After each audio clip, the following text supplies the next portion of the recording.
those who believe in fairness, with those who believe in equity, with those who believe in the American way and the American dream. That way and that dream will only stay alive if we commit ourselves to make them a reality for all working people, public sector and private sector. We will not be divided. We will not be conquered. If we stand together, if we stand firm, we will win. What it is about is a myopic power grab fueled by the ugly forces of ignorance, reaction, greed, and a heavy-handed partisan politics. What this is about is an effort to rob me and other educators and thousands of other public employees of our ability to do the job, to do our job to the best of our abilities. We will not let Governor Walker take away our right to sit down with our employers and talk to ensure that our schools stay great and that we have the conditions that allow us to be the best teachers we can be for our students.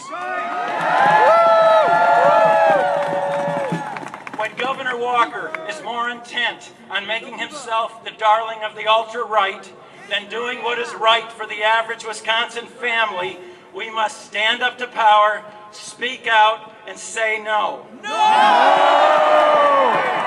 If this so-called budget repair bill would pass and strip me and many of you of basic on-the-job protections and rights, our ability to support our children and families would be impaired and threatened.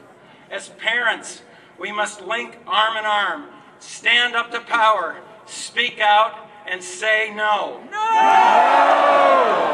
Anytime we see a bully, whether they be on the playground, in the classroom, our community, or in the governor's mansion, we must stand up, speak out, and say no. When a governor tries to bully fellow legislators and his fellow citizens and refuse to sit down and talk about an issue vital to the long-term economic and educational health of Wisconsin, we must stand up to power, speak out, and say no. Governor Walker, you are acting like a grade school bully on the playground.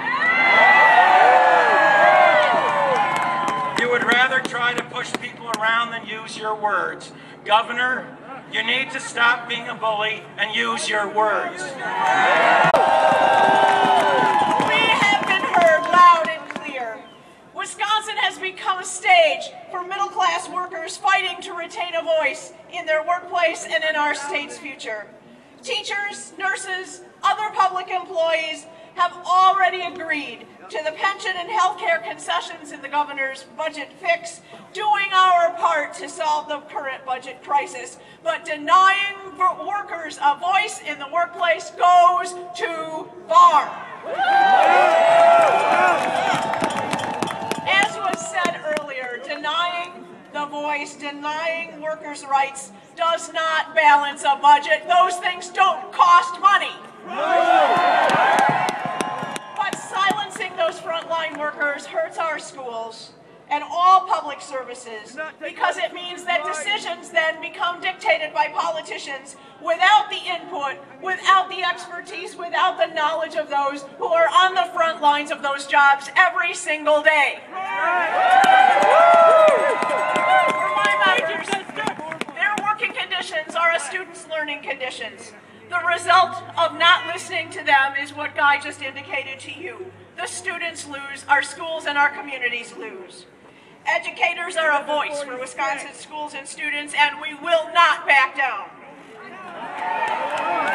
Nurses, firefighters, public employees from all fields have a story to tell about what's at stake, and you won't back down either. What we have done in the last 9 days is having its impact.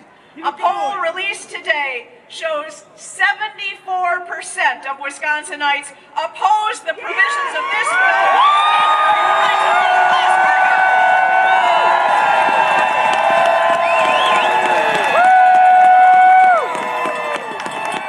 No one should be ruled by polls, but 74% This is wrong. The legislature needs